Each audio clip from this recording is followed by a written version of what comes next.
بسم الله الرحمن الرحيم الحمد لله والصلاة والسلام على رسول الله وآله وصحبه ومن والاه أما بعد السلام عليكم ورحمة الله وبركاته. Tonight we recited from the 17th juz of Quran Surah Al-Anbiya and Surah Al-Hajj. In Surah Al-Hajj Allah Ta'ala talks of Sayyidina Ibrahim alayhi salatu wasalam, the building of the Kaaba and the call to Hajj. So when we say Labbaik Allahumma Labbaik, so we are actually answering the call of somebody who is shouting out for us. So when somebody is calling our name, Imad Labbaik, yani I am present, I'm available, I'm here, I have heard your call and I made myself available and present. So what is this in reply to? Obviously this is a reply to something. When Allah Ta'ala says, وَإِذْ بَوَّأْنَا لِإِبْرَاهِيمَ مَكَانَ الْبَيْتِ أَلَّا تُشْرِكْ بِي شَيْئًا وَطَهِّرْ بَيْتِيَ لِلطَّائِفِينَ وَالْقَائِمِينَ وَالرُّكَّعِ السُّجُودِ. When we designated for Ibrahim ﷺ the specific demarcations and the specific pinpoint location of the Kaaba and the foundation, the original foundation. Just on a side note, so when the Quraysh were revamping and rebuilding the Kaaba, the Kaaba Musharrafah had become dilapidated over ages and time, to the point where they couldn't just do with a minor renovation or paint or touch up and fill up and then so they had to take it down to the ground or raise it to the ground and rebuild it from its foundation. And this, no matter who they were in their pagan ideology and shirk and this belief, but they understood the sanctity and the sacredness of the Kaaba. So they had an SGM and they decided and they came to a conclusion that this is what is required for the longevity of the Kaaba and for the rebuilding of the Kaaba. So they have taken this qarar and decided that it has to be demolished to be rebuilt. But now who is going to take the first step to do that? So then they were in a little bit of doubt. So one person said, okay, I'll do that. If something happens, then we know that this is a sign not to touch it. So the first day he took out a brick and he removed the brick and nothing happened to him. The next day, same thing. Then they understood, okay, this was now divine permission for them to proceed. So they continued to remove the walls of the Kaaba until they reached the foundation of Ibrahim. And as they now struck this foundation, and the entire Makkah Mukarramah vibrated like a quake, like a shake. So this was an immediate sign for them that this is the point where we stop now, and this is the foundation on which we build. So they were building the Kaaba. So the foundations of Ibrahim, وَإِذْ بَوَّأْنَا لِإِبْرَاهِيمَ, Allah subhanahu wa ta'ala by Jibreel specifically pinpointed the exact location, exact foundation, the dimensions, the depth, etc., etc., that needs to be built. And Ibrahim ﷺ built the Kaaba Musharrafah. So just to continue on the point of the building of the Quraysh, they had decided in the SGM that they will only use absolutely 100% pure halal earnings. Their interest was many and much, and the earnings from the doubtful sources was much. Stealing, robbery, by way of adultery, etc. So the earnings were of different types, and the sources were of different types. But they had come to the decision that this is the house of Allah, and this will only accept absolutely pure and 100% clean funds, clean resources. Even they understood this. Even the Quraysh understood this, who was steeped in their Jahiliyyah. So they ventured not to insert, whereas they had heaps of funds. They had heaps of funds at the time. But they ventured not to insert a doubtful penny and a doubtful dirham or a dinar in the rebuilding of the Kaaba Musharrafah.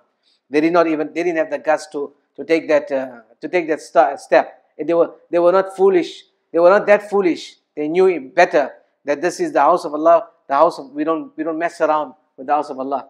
So on this here we learn an important note, and that is when we think that we are going to give our tainted and haram funds into some form of charities, then this is going to purify and halalize it. Then we may be dreaming. This is like a person who has washed his laundry and then taints it again with urine and some kind of najasa and impurities. This is Allama Suyuti rahmatullah has made mention of this here. So haram funds are your haram funds, and it should never be mixed with your halal. You should never have a dime in haram or doubtful funds in the first place to begin with. So the Quraysh knew that. When they built the Kaaba and as they were coming, they ran short of now pure funds. They ran short of the halal funds. So they decided to make it into a square and to make the Hatim shape that we see today. Because of the deficiency, or they depleted the halal funds. They had all the haram funds and the doubtful funds, but they did not want to touch those in the building of the Kaaba.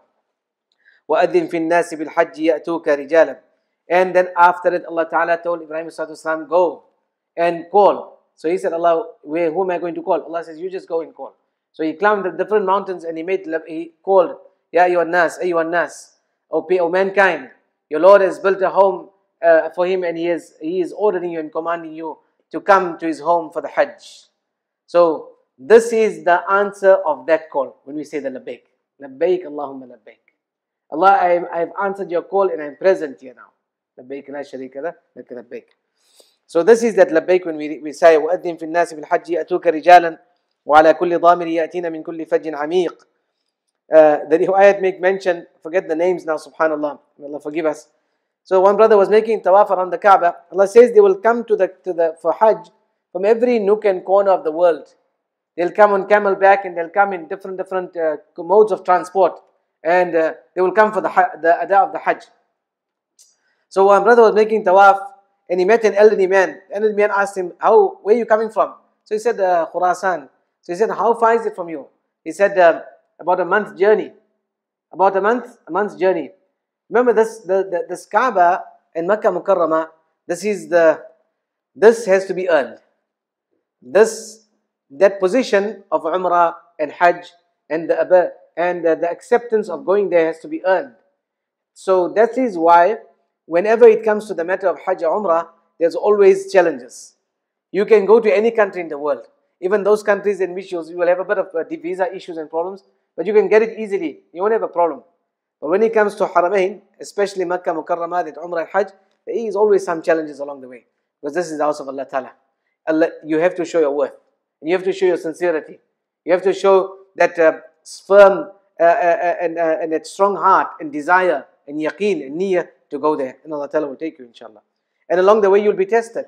Sometimes you'll lose your luggage. Sometimes you'll lose your money. Sometimes you'll lose, different things happen. You get sick. It's always different. It's always different. You have to earn that maqam. You have to earn that status. So he asked him, how far is it? He said, it's about an hour and about a month's journey away. For us it's like 24 hours we go on a flight, and we have, it's too far and we need air conditioning and this and that. And we have to rest and sleep first, So he said, mashallah, you guys are the neighbors of the Kaaba. I have left 5 years ago and I came now. يَأْتِينَ مِنْ كُلِّ فَجٍّ عَمِيقٍ. From every far nook and corner of the dunya, they will come to this is the fadl and grace of Allah Ta'ala for weak people like us. As we go close to Qiyamah, mankind is getting weaker and weaker. So Allah Ta'ala makes those asbab farahan, and Allah Ta'ala makes those means easier for us. The speed of travel and the ease of travel and all of these things, because our ability to withstand and tolerance is very, very, very, very low. So may Allah Ta'ala take us all and have this firm desire. You have to have the desire of and the niyyah of going and making ada of the manasik of Hajj. I always make mention, and I'll remind ourselves once again, especially with our children, and we should have some kind of a savings plan for the Hajj. That Hajj is getting ever so increasingly expensive. What was 2 years ago, 12,000 or 11,000, and we were like, hey, that's expensive. And COVID was just the excuse, and suddenly it went to 25,000, and then 27,000, and now they're talking of 35,000. Allahu Akbar. So it's becoming unaffordable or inaffordable. So we must have a plan of savings with our children starting from a young age. So when they reach the age of mental maturity and ability, they have some in their packet that they can look forward to. Now this is for their Hajj, and they can make ada of that Hajj. So this is something important. We always save for education, and we save for X, Y, and Z. We save for a house, and we save for a car, and we save for this and that. Who of us has that desire and that calculation to save for our Hajj, especially with our children? So this is something that is good that we need to inculcate. And when they get something on the occasion of Eid, some visitors come, give them something in hand, they would like to spend it. Children like to spend it. They want to buy a lolly, or they want to do this, or buy a toy or something like that. Maybe they've been nagging you for something, but you don't want to buy it. So they say, can they use their money and they buy that stuff, you know? They say, okay, you save it, put it for your Hajj, put it for your Umrah, inshallah. And you get that item for them if it's within your means and if it's permissible to get that. So we talked of Dhul Qarnayn. You know, the incident is beautiful. So I thought I wanted to share it with the brothers, inshallah, in the short time that we have. The story of Dhul Qarnayn and the journey that he undertook. So they asked Rasulullah sallallahu alaihi wasallam regarding Dhul Qarnayn. Regarding Dhul Qarnayn. This Dhul Qarnayn was not Alexander the Great, as some historians would like to believe. Alexander the Great was not a believer. This Dhul Qarnayn was a believer. It is mentioned that the world was ruled by 4 people. The entire world, yani the known world at the time. The known world at the time, or the superpowers at the time, was ruled by four people throughout the annals of history. Mu'minan wa kafiran. 2 believers and 2 disbelievers. So the 2 disbelievers was Nimrod and Bukhtanasar or Nebuchadnezzar, who ruled the known world at the time. Babylon was the heart. Iraq was the heart of the known world at the time. And the 2 believers was Dhul Qarnayn and Sayyidina Sulaiman alayhi salatu wasalam. They ruled the known world. Sulaiman alayhi salatu wasalam had a mulkan which la yanbaghi li ahadin min ba'di. Nobody had after them. Nobody before him and nobody after him had such a kingdom. He ruled not only over the land, but he ruled and he controlled the winds, and he knew the language of the birds and the language of the ants and the language of the different animals, and he had control over the jinn, and he had control over the birds. So his kingdom was extremely, superseded all of the kingdoms of the others. So Dhul Qarnayn was a believer, and on his journeys to his kingdom ends, to see the different villages and to do the road trips they do, and to spread the da'wah of deen of Islam. So he undertook 3 journeys that the Quran discusses: the journey to the west, the journey to the east, and the journey to the north. So if you take your map a little later on, so Allah Ta'ala says, حَتَّى إِذَا بَلَغَ مَغْرِبَ الشَّمْسِ, when he reached the sun setting, the setting of the sun, i.e. in the western direction. تَغْرُبُ فِي عَيْنٍ حَمِئَةٍ, he found the sun setting in a muddy or darkish like water pond, it's called. So this is referred to, this area, according to the historians and the tahqiq, would be fit the area close to Georgia and that of the Black Sea. Why it's known as Black Sea? Because from the reflection of the sun, the sailors would call it that al-Bahr al-Aswad, the Black Sea, because it would give that black reflection. And Allah Ta'ala uses the same thing, fi aynin hamia, a muddy, darkish color water. The water is clear, it's just because of the reflection. And when the sun sets in the western direction, when we go to the western, people go there just to park the car and watch the sun setting. Okay, and it's a sight to behold, seeing the sun setting, especially if there's a water backdrop. It feels like this, or it looks and seems that the sun is setting inside the water. And Allah says, "Taghrubu fi," and the sun is setting inside this muddy pond. Obviously, the sun is not setting inside there, but it seems like that. وَجَدَ عِنْدَهَا قَوْمًا, he found there a people. قُلْنَا يَا ذَا الْقَرْنَيْنِ, Allah said to him, that O Dhul Qarnayn. So these people were disbelievers. He gave them the da'wah, he gave them the option to accept, and those who choose the otherwise, then he will either extend kindness to them, or he'll punish them in the dunya, and the punishment for the akhirah is greater than that. He then travels eastward, حتى إذا بلغ مطلع الشمس, the tulu of the sun, the rising of the sun, so in the easterly direction. So if you look at the map, it's now the Caspian Sea on the right hand side. So as he goes to that area, مطلع الشمس, وجدها تطلع على قوم لم نجعل لهم من دونها سترا, that he found a people who had no buildings and no homes or no forms of shelter that would shelter them from the heat of the sun. So they would spend the morning hours and the heat of the day inside of caves and underneath the rock shadings, and they would come out to the evening when it was slightly cooler to do their tasks and their chores, because of their poverty or because of their inability, or because the Mufassirin going into different details, because the land in which they were living on you could not build on that land, hence they did not have any structures or homes as such. So nevertheless, these were the people on the east. Then he moves forward to the north. He goes up northwards. So now this is now, so you look at the map and you got the Caspian Sea on the right and the Black Sea on the left, and in between, as you travel northwards, you'll come to the Caucasus mountain range. The Caucasus mountain range.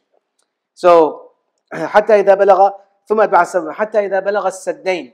Now if you look at the Caucasus mountain range, it's extremely mountainy and hilly, and in order to travel that route, there's only one way. But now it may be much more different, but there's only one way of traveling, and this was the travel between the two mountain passes, the two large and tall mountain passes. Saddain. وجد من دونهما قوما لا يكادون يفقهون قولا. And he found a nation there that they did not have a common language that they could translate, and they could have a communication with Dhul Qarnayn. So they said to him, Ya Dhul Qarnayn, inna ya'juja wa ma'juja mufsiduna fil ard, fahal naj'alu laka kharjan. We'll set aside an allowance and we'll give you some payment, and in order for you to build for us a sad, and that is a dam, like what we can call a wall, a dam wall. A wall that will block out the people of Ya'juj and Ma'juj. There were two tribes, Ya'juj and Ma'juj. And because they said, Inna Ya'juj wa Ma'juj mufsiduna fil ard. They are creating great facade, and they're coming and looting, and they're killing, and they're stealing, etc., etc. So we will pay you for you to build this wall. Subhanallah. The sad, we'll call it the sad. Look at the, obviously I'm just going into in very briefly and very quickly because of our time, but read about the sad of Dhul Qarnayn. You'll understand the engineering marvel behind it. The engineering marvel behind the sad of Dhul Qarnayn. So he said, now I don't need your people's money, but just give me manpower. Just give me manpower, so assist me with your people. I might need your physical hands to build this wall. فهل نجعل لك خرجا على أن تجعل بيننا وبينهم سدا قال ما مكنني في ربي خير فأعينوني بقوة أجعل بينكم وبينهم ردما آتوني زبر الحديد. So what he did was, he took steel ingots. Steel ingots, sometimes at certain areas, I'm not sure in New Zealand, but you may have seen these huge steel structures that they use in engineering. They use it to bolster the buildings. Nowadays we use steel also when we build a building. Then there is steel rods, latitudinally and longitudinally, and this is used to fortify the buildings. When they talk of these huge skyscrapers, and the amount of concrete and the amount of steel columns that they use in the building and the foundation. So he took these steel ingots. Steel ingots would be huge chunks of steel, and together with this here, he fused it with wood. Fused it with wood, and amongst the different material that he used. آتوني زبر الحديد حتى إذا ساوى بين الصدفين. He then built this wall between the two mountain passes. So there's steel in there. There's wood in there. There's different cement mixtures in there that he used, and he built this wall. Then he said, light the fire. Light the fire. So he lit it, thereby fusing all the different materials into one, creating this superstructure that no one would be able to penetrate. And then what he did on top of that was, he said, قال انفخوا حتى إذا جعله نار قال آتوني أفرغ عليه قطرة. Then he poured molten copper over this entire set, over this entire wall. So on either sides of the set in the wall was poured molten and liquid copper, and then it's solidified. Means that he clad the wall with copper. Subhanallah. Now if you know, the Statue of Liberty is green, because the Statue of Liberty, the material they use is actually copper. And copper, over time, the oxidation process takes place, and it forms this green film over. And this green film is important for the longevity and the protection of the metal. One of those metals that will stand the test of time is copper. Hence they built the Statue of Liberty with copper. And so you can understand the engineering marvel of Dhul Qarnayn when he cleared this wall and the sid with copper.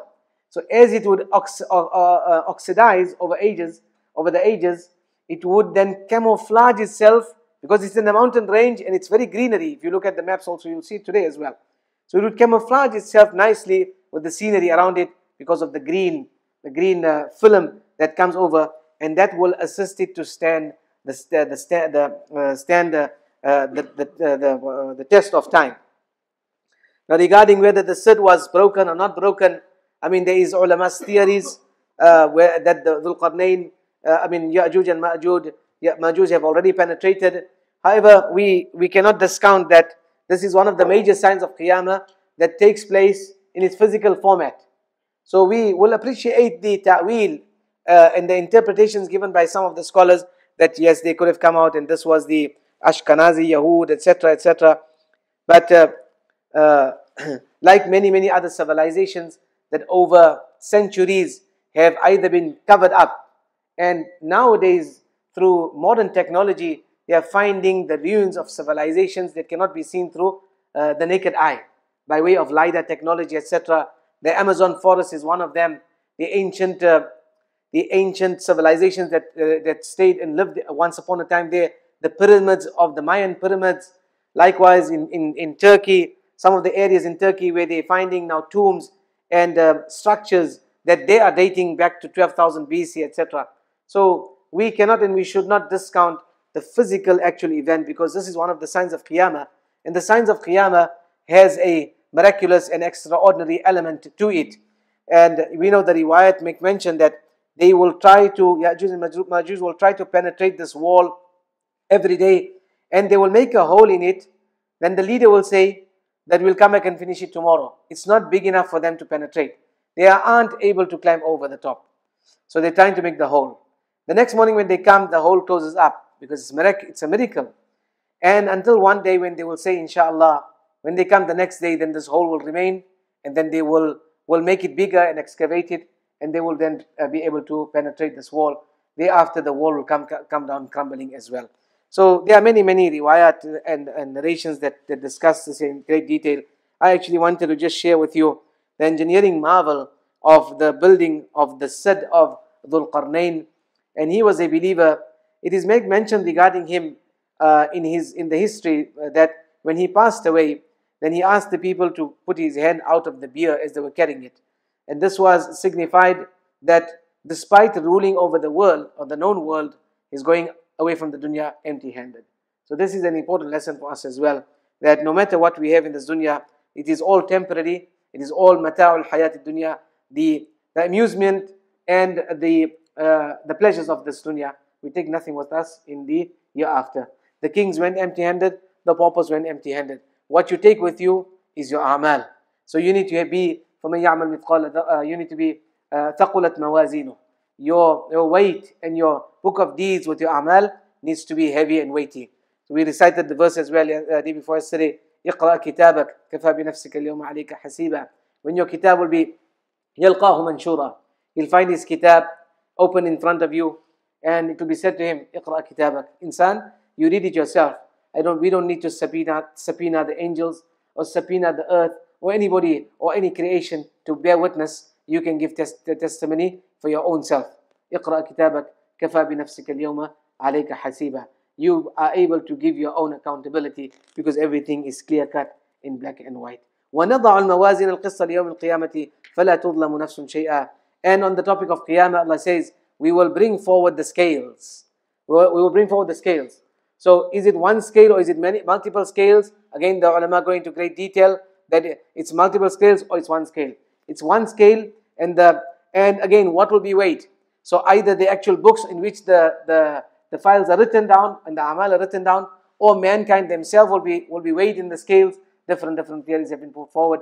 Nevertheless, the scales are a reality of akhirah, and our amal will be weighed in the akhirah, on good on the one side and the bad deeds on the other side. Whichever outweighs the other, accordingly will be the outcome for that insan. May Allah Ta'ala make it easy for us all and grant us tawfiq and ability and save us and protect us from the torment of the year after.